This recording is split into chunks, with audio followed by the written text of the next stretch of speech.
नमस्कार दोस्तों, स्वागत है आपका लॉ मेड सिंपल चैनल पर, जहां हम आपको आसान भाषा में कानूनी जानकारी देते हैं।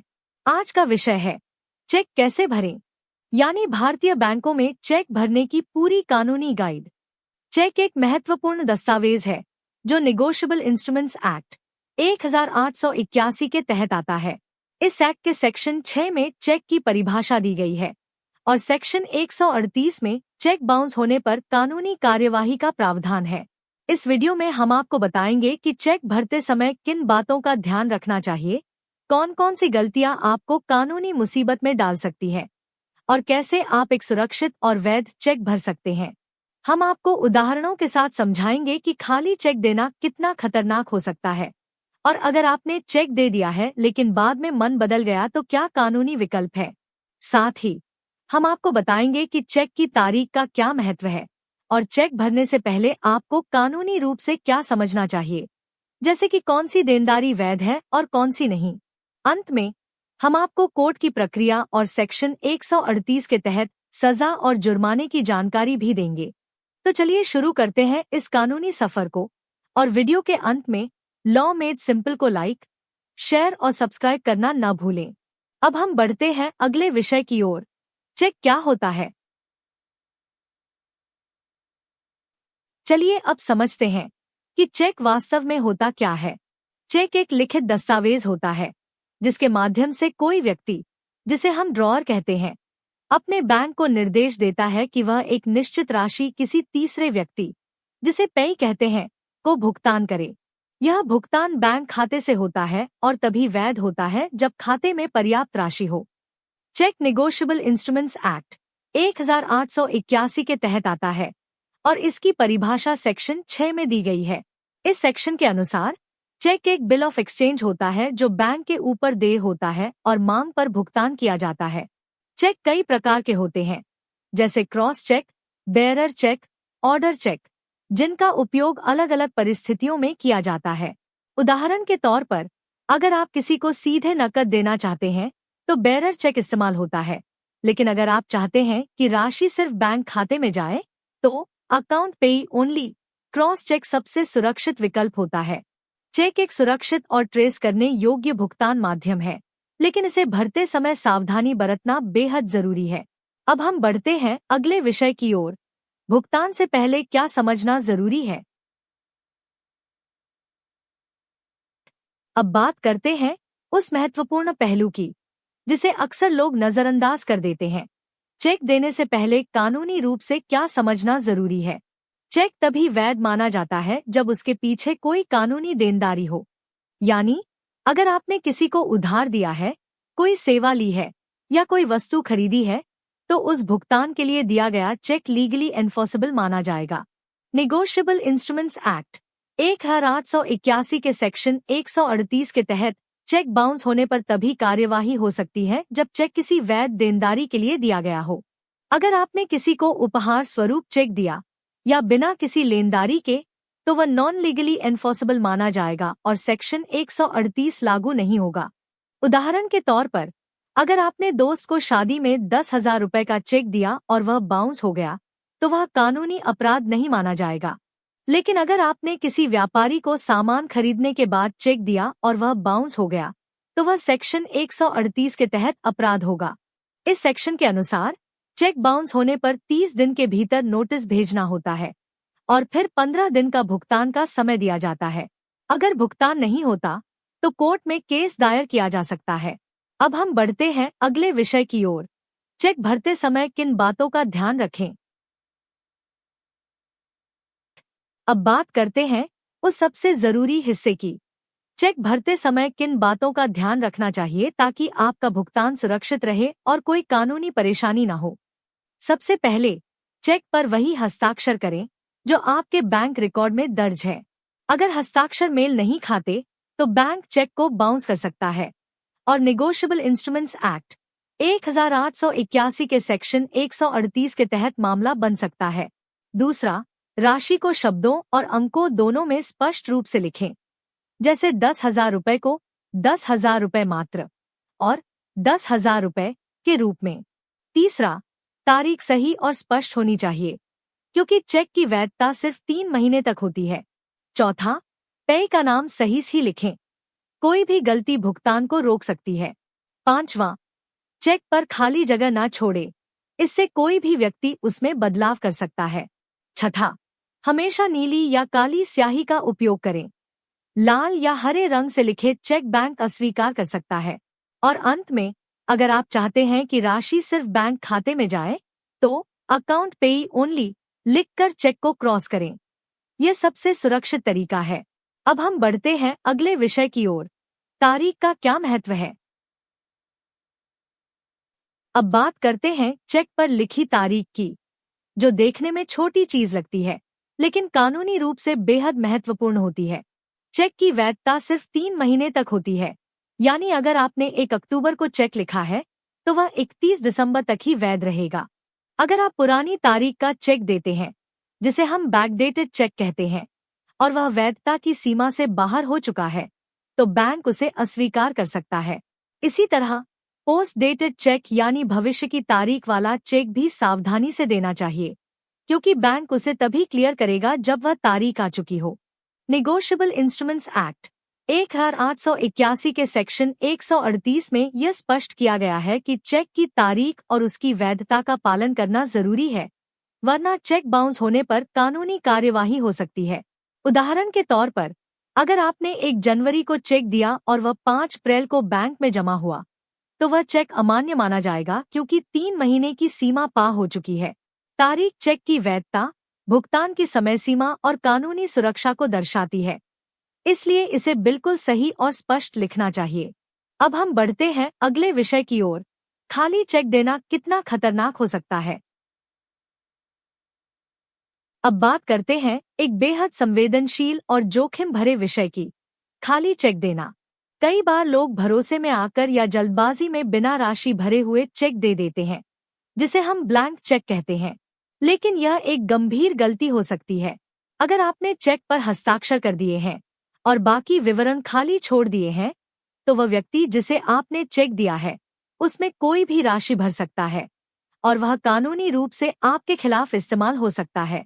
निगोशिएबल इंस्ट्रूमेंट्स एक्ट 1881 के सेक्शन 139 में यह प्रावधान है कि अगर चेक दिया गया है, तो यह माना जाएगा कि वह किसी वैध देनदारी के लिए दिया गया है, यानी आपके ऊपर भुगतान की जिम्मेदारी मानी जाएगी। सुप्रीम कोर्ट ने SMS pharmaceuticals limited v Nita Bhalla case में यह स्पष्ट किया कि चेक देने वाले की मंशा और देनदारी का अनुमान सेक्शन 139 के तहत लगाया जाता है। अगर आपने खाली चेक दिया है और वह बाउंस हो गया, तो सेक्शन 138 के तहत आपके खिलाफ केस हो सकता है, भले ही आपने राशि खुद न भरी हो।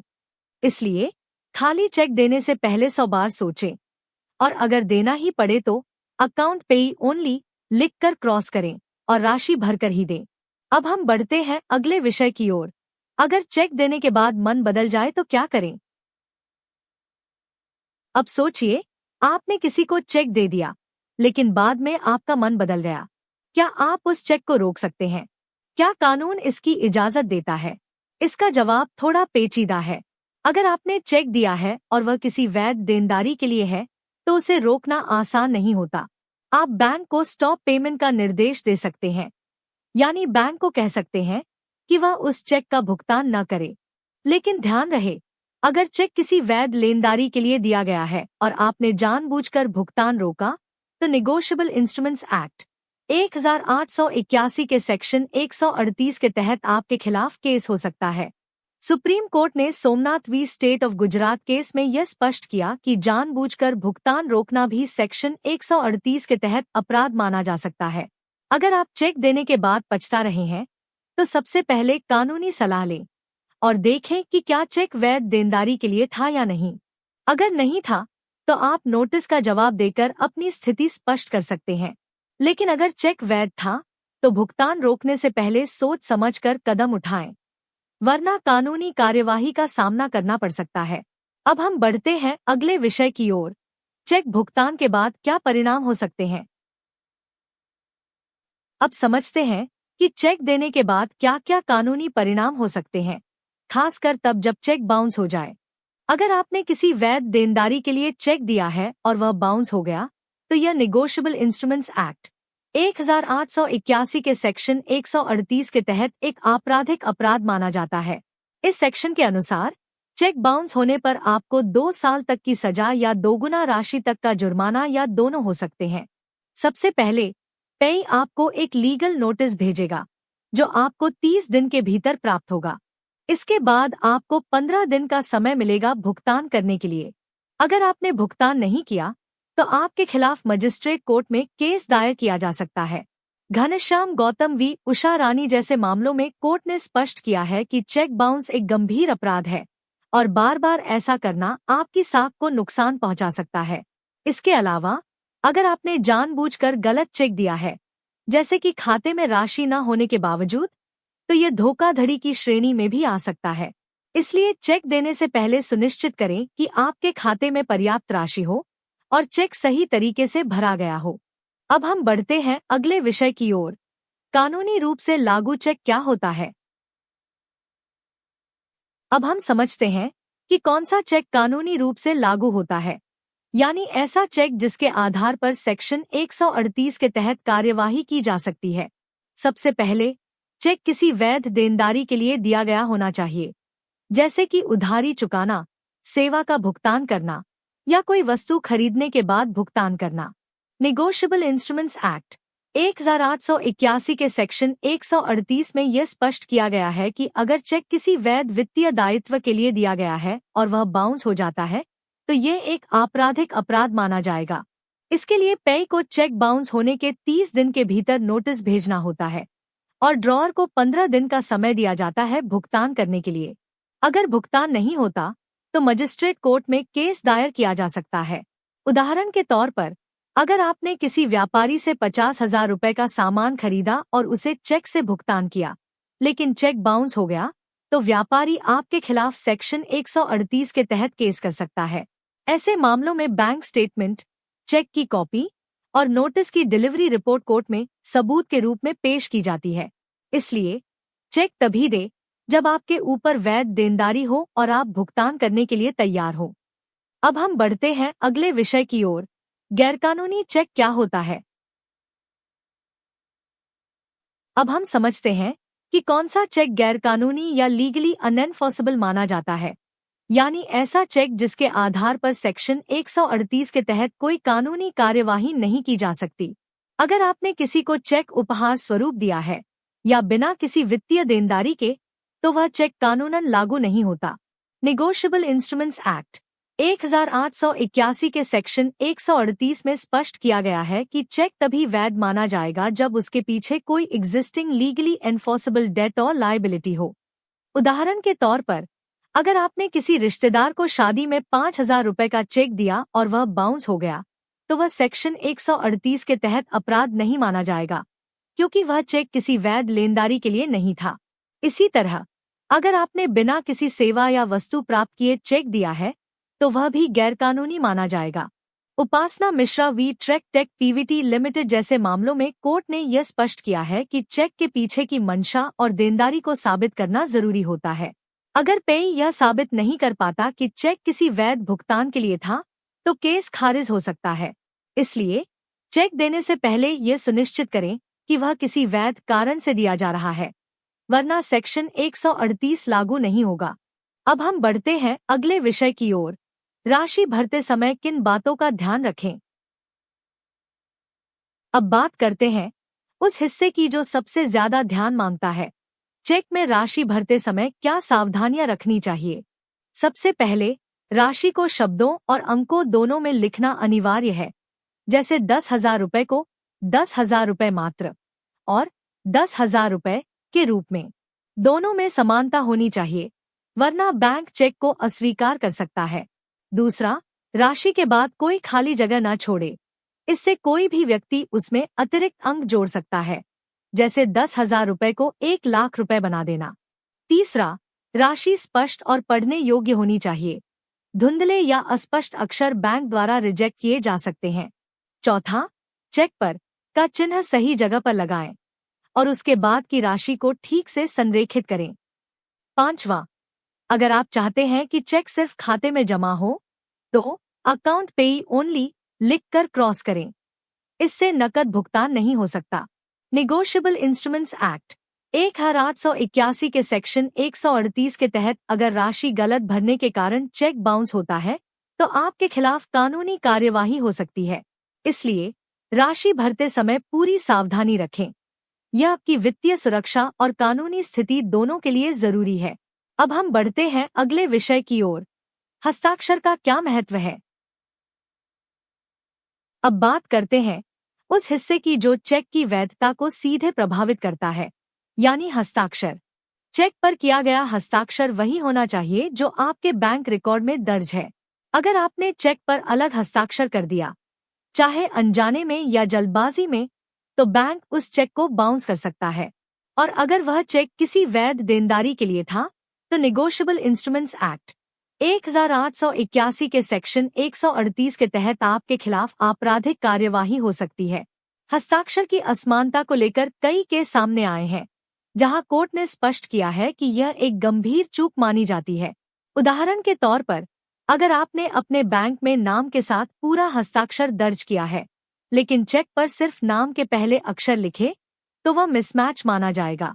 बैंक ऐसे मामलों में भुगतान रोक देता है और पे को चेक बाउंस का नोटिस भेजने का अधिकार होता है। इसके बाद अगर भुगतान नहीं होता, तो केस दायर किया जा सकता है। इसलिए चेक भरते समय हस्ताक्षर करते वक्त पूरी सावधानी रखें। यह आपकी कानूनी सुरक्षा के लिए बेहद जरूरी है। अब हम बढ़ते हैं अगले विषय की ओर। नोटिस और समय सीमा क्या होती है? अब बात करते हैं उस कानूनी प्रक्रिया की जो चेक बाउंस होने के बाद शुरू होती है, यानी नोटिस और समय सीमा। अगर किसी वैध देनदारी के लिए दिया गया चेक बाउंस हो जाता है, तो सबसे पहला कदम होता है लीगल नोटिस भेजना। निगोशिएबल इंस्ट्रूमेंट्स एक्ट 1881 के सेक्शन 138 के अनुसार पे को चेक बाउंस की जानकारी मिलने के 30 दिन के भीतर ड्रॉअर को नोटिस भेजना होता है। इस नोटिस में चेक की जानकारी, राशि, तारीख और बाउंस का कारण स्पष्ट रूप से लिखा जाता है। नोटिस मिलने के बाद ड्रॉअर को 15 दिन का समय दिया जाता है भुगतान करने के लिए। अगर इस अवधि में भुगतान नहीं होता, तो पे मजिस्ट्रेट कोर्ट में केस दायर कर सकता है। इस प्रक्रिया में समय सीमा का पालन करना बेहद जरूरी है, वरना केस खारिज हो सकता है। Raj Reddy v state of Andhra Pradesh जैसे मामलों में कोर्ट ने यह स्पष्ट किया है कि नोटिस की वैधता और समय सीमा का पालन करना सेक्शन 138 के तहत कार्यवाही की नींव है। नोटिस का प्रारूप सही होना चाहिए और उसकी डिलीवरी का प्रमाण भी कोर्ट में पेश किया जाना चाहिए। इसलिए अगर आपको चेक बाउंस का नोटिस मिले या आप नोटिस भेजना चाहते हैं, तो समय सीमा का विशेष ध्यान रखें। अब हम बढ़ते हैं अगले विषय की ओर। कोर्ट में क्या होता है? अब बात करते हैं उस अंतिम और गंभीर चरण की, जब चेक बाउंस का मामला कोर्ट तक पहुंचता है। अगर चेक किसी वैध देनदारी के लिए दिया गया था और नोटिस भेजने के बाद भी भुगतान नहीं हुआ, तो निगोशिएबल इंस्ट्रूमेंट्स एक्ट 1881 के सेक्शन 138 के तहत मजिस्ट्रेट कोर्ट में केस दायर किया जा सकता है। कोर्ट सबसे पहले समन्स जारी करता है, यानी आरोपी को पेश होने का आदेश देता है। इसके बाद ट्रायल शुरू होता है, जिसमें पे को यह साबित करना होता है कि चेक किसी वैध भुगतान के लिए दिया गया था और वह बाउंस हो गया। सबूत के तौर पर चेक की कॉपी, बैंक की बाउंस रिपोर्ट, नोटिस की डिलीवरी रिपोर्ट और बैंक स्टेटमेंट पेश किए जाते हैं। अगर कोर्ट को लगता है कि मामला सही है, तो आरोपी को सजा दी जा सकती है, जिसमें 2 साल तक की जेल या दोगुनी राशि तक का जुर्माना या दोनों शामिल हो सकते हैं। किशन राव वी शंकरगौड़ा जैसे मामलों में सुप्रीम कोर्ट ने यह स्पष्ट किया है कि सेक्शन 138 एक सख्त कानून है, जो भुगतान की विश्वसनीयता बनाए रखने के लिए लागू किया गया है। इसलिए अगर आप चेक देते हैं, तो उसकी वैधता, राशि, हस्ताक्षर और तारीख का पूरा ध्यान रखें, वरना कोर्ट में आपको जवाब देना पड़ सकता है। अब हम बढ़ते हैं अंतिम विषय की ओर। अंतिम सुझाव और लॉ मेड सिंपल का संदेश। तो दोस्तों, अब तक हमने चेक भरने की पूरी कानूनी प्रक्रिया को विस्तार से समझा। चेक क्या होता है, उसे भरते समय किन बातों का ध्यान रखना चाहिए, कानूनी रूप से लागू और गैरकानूनी चेक में क्या अंतर है, और अगर चेक बाउंस हो जाए तो क्या परिणाम हो सकते हैं। हमने निगोशिएबल इंस्ट्रूमेंट्स एक्ट 1881 के सेक्शंस 6, 138, और 139 को उदाहरणों के साथ समझा और ये भी जाना कि कोर्ट में क्या प्रक्रिया होती है। अब कुछ अंतिम सुझाव। हमेशा चेक सावधानी से भरें, राशि और तारीख स्पष्ट लिखें, सही हस्ताक्षर करें और खाली चेक देने से बचें। अगर चेक देने के बाद आपका मन बदल जाए तो कानूनी सलाह जरूर लें। समय सीमा का पालन करें और नोटिस को गंभीरता से लें। ये छोटी छोटी बातें आपको बड़ी कानूनी परेशानियों से बचा सकती हैं। अगर आपको यह जानकारी उपयोगी लगी हो तो लॉ मेड सिंपल चैनल को लाइक करें, शेयर करें और सब्सक्राइब करना न भूलें ताकि आपको ऐसी ही आसान और भरोसेमंद कानूनी जानकारी मिलती रहे। अब हम इस विषय को यहीं समाप्त करते हैं। धन्यवाद।